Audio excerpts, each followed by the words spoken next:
Yo, salut à tous, c'est Kinzo. Aujourd'hui, vidéo pas prévue du tout. Je vous présente Gabriel. 2-0 pour moi, pour moi. Merci, t'as massacré la vidéo. C'est pas grave, c'est pas grave. C'est pris que ça recommence. Et donc, tu vas nous présenter ton deck Luna Light avec lequel tu as fait donc 3-1 en local. Ouais, c'est ça. Ce qui est pas rien. Et attention, c'est une decklist un peu particulière parce qu'il n'y a pas de Danger. C'est du Luna Light pur. C'est ça? C'est ça. Eh bien, montre-nous tout ça. Donc, même pas de side alors que c'est un tournoi. Et c'est pas grave. Moi, il y avait un side deck bien construit, mais bon, c'est pas grave. Trop bien construit, même. Trop bien construit d'après. Pour le moment, je suis en 4-0, on va voir le top. Et ce brave monsieur a perdu contre moi, je suis désolé. C'est le jeu ma public. Allez. Donc du coup le classique loup clair de lune, très pratique donc, pour la fusion, et également aussi en monstre classique qui peut permettre de la perce def. Parce que bon, j'ai testé un sculaire à côté qui permet de faire de la perce def, et bon, quand lui il est poutré, il peut toujours être utile pour le remplacer. Ensuite, j'utilise donc 3 poussins Kaido parce que dans ma version de deck, en fait, j'utilise donc 2 polymérisations, donc ce qui permet de pouvoir recycler très facilement la polymérisation en le jumelant avec le mouton clair de lune que je joue également en x3. Pour le coup, le poussin, c'est vraiment une des meilleures cartes du deck. Carrément. Elle permet donc du coup de pouvoir recycler une polymérisation, et elle permet également que quand elle est bannie, de pouvoir bannie en plus grâce à elle, lors des invocations futures, de pouvoir carrément negate toute activation d'effet ou effet présent sur le terrain durant la battle phase, et jusqu'à la fin de celle-ci. Donc franchement c'est quelque chose que concrètement l'adversaire il a juste à me regarder et il pleure. Donc après à côté, j'utilise aussi la martre en x2, martre qui permet donc de récupérer facilement le parfum clair de lune. Et j'utilise aussi une fois la réincarnation dans ce clair de lune qui peut être pratique, ainsi que la fusion clair de lune en x1. J'utilise donc le 2 chats, le classique pour faciliter l'OTK, et également aussi pour faire un petit peu de défense, parce que lorsqu'il est détruit au combat ou par un effet de carte, il y a une période de spé, donc c'est quelque chose qui est vachement pratique. Renard, qui lorsqu'elle est envoyée au cimetière par un effet de carte, donc même pas pour polymérisation, permet donc du coup de pouvoir réduire à 0 un monstre de mon adversaire, donc passer les gros tons qui peuvent plus me bloquer, genre par exemple avec les trains, quand ça monte vraiment beaucoup trop et que je peux pas ça sent le véhicule. Exactement. Ensuite j'utilise l'oiseau, qui est plutôt pratique, je l'ai rarement, mais me permet surtout par exemple de pouvoir me défausser d'une carte qui peut avoir un effet donc dans le cimetière, et toujours piocher un. Faut pas... Avec la pioche, voilà. C'est toujours intéressant. C'est ça. Alors ensuite, moi j'utilise par contre 3 fois le tigre. En règle générale, je sais que j'ai souvent vu des gens qui le jouent en 2 fois. Moi je préfère le jouer en 3 parce que bon, c'est une carte qui pareil, elle a aussi un petit niveau de défense. Lorsqu'elle est détruite, je peux toujours spé du cimetière, ce qui est toujours pratique pour pouvoir retrouver un petit chat par exemple, et toujours jouer un peu la défense quand même. Et également aussi son effet de pouvoir faire revenir un monstre depuis le cimetière. Quand par exemple je joue avec mon mouton en le défaussant et que j'ai elle en main, ça permet de pouvoir faire revenir mon mouton, comme ça avec la polymérisation qui suit en derrière, j'ai toujours accès à l'effet après ces cartes lorsqu'elle est envoyée au cimetière. Donc petit côté pratique. Ensuite j'ai le papillon que je joue en 3 fois par contre, parce que le papillon côté pratique c'est qu'elle peut augmenter toujours donc de 1000 points d'attaque l'un des monstres, et également ça c'est quand je la bannis, je peux invoquer spécialement également aussi un monstre clair de lune. Alors quand on joue avec le chat par exemple, donc alors je sais plus laquelle c'est, mais il y en a une qui fait passer un monstre à 0 et elle qui va faire gagner 1000, donc c'est l'OTK. Exactement, voilà.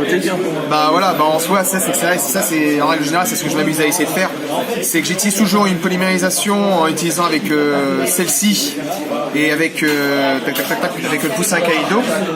Et ensuite ce que je m'amuse à faire, c'est qu'avec le loup, je fais encore une autre fusion en utilisant encore le poussin Kaido, ce qui me permet d'avoir parfois la panthère, c'est la panthère pardon, et ça permet de réduire à 0 l'attaque d'un monstre, d'avoir mon adversaire qui ne puisse pas attaquer, enfin ne pas répondre avec des effets grâce au bannissement de poussin, et en même temps d'avoir un monstre à 2008 d'attaque qui peut attaquer presque tous les monstres de l'adversaire, pour peu que je puisse leur faire passer au niveau de l'attaque.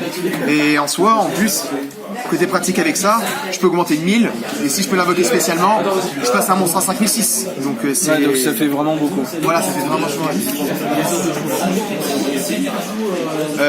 Ensuite, pour me débarrasser des magies pièges qui sont un petit peu gênants, j'utilise un lapin. Lapin, voilà, bien pratique, elle permet de pouvoir ramener sur le terrain un clair de lune en mode défense. Et du coup, déjà d'une, je peux avoir accès à un chat et une panthère qui avait déjà été préalablement invoquée spécialement depuis l'extra deck. Et en même temps de pouvoir renvoyer à la main de la magie piège de l'adversaire égale au nombre de clairs de lune excepté elle. Donc ça, c'est ce petit côté qui est pratique pour un peu de contrôle, quoi. Ensuite, j'ai le N noir. Alors elle, j'utilise surtout parce que c'est de l'invoque gratuite. Ça me permet de pouvoir renvoyer un monstre par exemple qui est malade à cause d'un effet. Ce qui se fait, c'est tu fais l'effet de Tiger, tu réinvoques et après lui tu le remontes. C'est ça. Ça te fait une invoque et re-effet Tiger derrière. Ça me permet de pouvoir faire, ça me permet de faire un joli truc, quoi. Alors ensuite, bon, pour le coup, j'étais avec des silicones cosmiques, mais normalement c'est avec des Twin Twisters, j'en mets 2. Là c'est parce que bon, j'étais en dash des Twin Twisters, donc bon tant pis, on a mis ça. Mais ça reste vachement bien, mine de rien, ça bannit. Ça bannit, c'est sûr. C'est vrai que ça a un coût, mais en règle générale, comme c'est un deck normalement qui est censé être assez rapide, et qui en plus qui est assez rapide dans le sens, ça me permet ça me permet de pousser un OTK assez facilement, quoi. Et le fait qu'elle soit en magie rapide, c'est aussi un bel avantage. Donc j'utilise une Monster Reborn à côté. Simple et efficace. Toujours. Donc 3 fois parfum quart de lune, encore plus efficace. Ça pour le coup c'est impératif parce qu'elle permet de piocher, de récupérer, pas de piocher, mais de récupérer un quart de lune carrément, un monstre quart de lune depuis le deck et l'ajouter à la main. Donc si par exemple on n'a pas le loup, ça nous permet d'avoir accès très facilement du coup au loup. Ensuite, niveau de la fusion, j'utilise une fusion clair de lune, magie qui est très facile à récupérer également avec les cartes que j'ai. Et si ça sort de l'extra en face, tu peux utiliser directement ton extra deck. C'est ça qui est extrêmement fort également avec. Donc j'utilise 2 polymérisations. Ensuite dans ce deck, soit j'utilise une seule polymérisation, soit j'utilise les 2 polymérisations, ou alors j'utilise 2 fusions et une seule polymérisation. Ça dépend. Là pour le coup, je sais qu'avec les cartes que j'ai actuellement aussi dans le deck, il vaut mieux que je joue avec les 2 polymérisations. Ensuite j'utilise une fusion alternative qui permet toujours de draw et de recycler de la fusion. Ouais, c'est toujours utile. Récupération de fusion, comme j'ai très souvent accès avec la magie polymérisation et comme je tutoie assez bien, ça me permet de l'avoir assez facilement et de pouvoir recycler le matériel plus la carte de polymérisation. 3 formations Fetenki pour récupérer toutes les cartes bêtes guerrières et pouvoir vraiment être à l'aise. Sacrifice inutile pour envoyer les 3 quarts des monstres. Les 3 quarts des monstres. Tu reprendras avec le Tiger ou même Zephyros qui sera remonté. Ça revient très facilement. Pour un peu plus de TK, la fusion de combat. Alors ça fait quoi ça par La fusion de combat, en fait, c'est quand j'ai un monstre qui est fusion et qui attaque un monstre de l'adversaire, je récupère l'attaque du monstre de mon adversaire. Ah oui, donc le machin à 3000 ça fait une belle bête quand même. Ça fait un gros bobo, voilà. Donc j'utilise celle-ci, mais c'est pareil, celle-ci elle est un petit peu anecdotique, parce que elle me sert surtout pour le boost en ciblant un monstre qui vient à peine d'être invoqué par fusion. En gros il gagne 500 d'attaque par monstre contrôlé par mon adversaire. Ça fait un bon boost, mais j'utilise très rarement. Et puis c'est surtout son effet dans le cimetière qui est intéressant. Voilà, c'est ça. Son effet d'ailleurs, excuse-moi. Alors, tu le bannes, tu défausses, tu vas tuto. Ouais, je peux carrément tuto, ouais. Après c'est un peu hard, je me souviens, mon pote qui joue Dynalite, il a fait l'effet, défaussé, tout ça, mais je lui ai fait H. Du coup t'as perdu une carte, tu l'as banni. Ça fait mal, ouais. Mais après, voilà, c'est sensible, mais ça reste fort. C'est sûr, ouais. Mais c'est vrai que j'utilise vachement peu. Et même d'ailleurs, c'est quelque chose d'étonnante. Dans la partie, c'est la première fois que je l'ai eu, c'était face à toi. Ouais. Et ça me servait à rien parce que tu m'as poutré juste après. Et donc enfin, pour le main deck, j'utilise la danse de réincarnation qui permet tout simplement que lorsque j'ai un clair de lune qui est détruit au combat ou par un effet carte, de pouvoir tuto 2 clairs de lune. Ouais, donc ça, c'est pareil, bien. ça me permet d'avoir accès à n'importe quoi, comme également aussi au loup, comparé à la formation Feteki qui est maximum niveau 4. Et ça, Ah oui, c'est vrai que c'est... pour le coup, lui, il est niveau 6. Voilà, il est niveau 6. C'est vrai que c'est le petit bémol, c'est que je peux l'avoir très très facilement. Et celle-là, il y a une condition à remplir qui est un petit peu plus galère, même si elle se fait assez facilement. D'accord. Donc c'est ton... Ça, c'est Tout ça, c'était tout le deck, ouais, voilà. T'es à 40 cartes? Ouais, 40 cartes tour.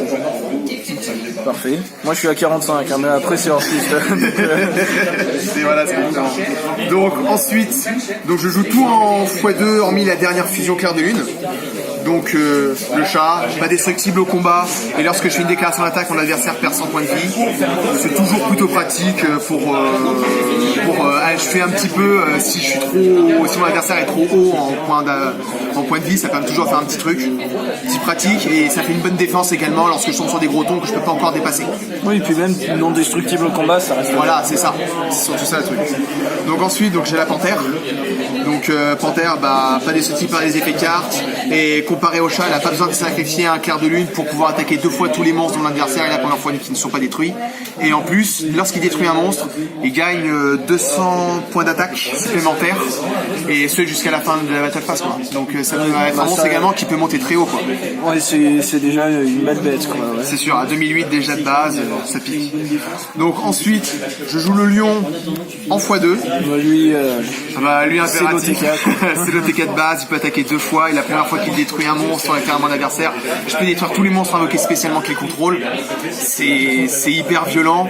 Et également quand on le combine avec aussi tout un tas d'autres cartes que j'ai, comme par exemple avec le chat, c'est un monstre qui monte à 7000. Ouais, c'est l'OTK. Voilà, c'est ça. Et à côté, j'ai ça également.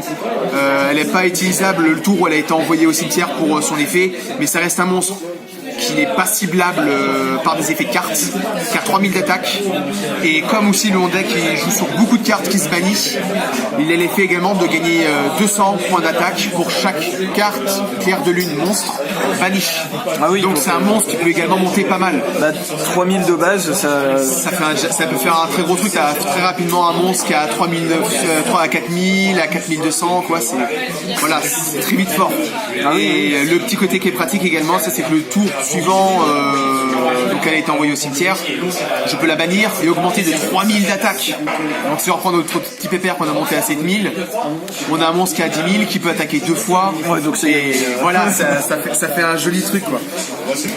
Donc ensuite, en link, j'utilise le test insulaire, petit classique qui permet de faire de la perce def, mais qui est toujours le bienvenu. Runner Underlock qui permet de réduire également l'attaque d'un monstre pour repasser au-dessus d'un autre. J'ai Elle qui permet d'ouvrir deux ponts qui sont bien pratiques quand je peux jouer plusieurs fusions et qui leur augmente de 500 l'attaque défense et de diminuer de 400 l'attaque et la défense des lumières, voilà. Ensuite, les pétés, tu récupères des ténèbres. Ouais, c'est ça. Je récupère aussi des ténèbres, donc ça me permet de me refaire une main, comme avec le mouton par exemple, et des trucs comme ça. Je pousse un Kaido également. Ouais, elle est toujours très très bien celle-là. C'est sûr. Ensuite, j'utilise un Charge Morel, un topologique et un petit Saroja quand même. Après, le problème, je dirais que vu comme toi, c'est un deck OTK, Borel Load est peut-être moins bien qu'un Borel Sword. Bon, c'est hormis le prix de la carte. C'est surtout ça en fait le problème. Mais ouais, ça serait mieux un Borel Sword, mais mine de rien. Borel Sword serait carrément mieux parce que ça me permet de pouvoir attaquer 2 fois avec juste en passant un de mes monstres en position de défense. Mais dans ce sens, elle est aussi pratique parce qu'elle me permet aussi de piquer un monstre. Et ça, c'est quand même pas négligeable non plus.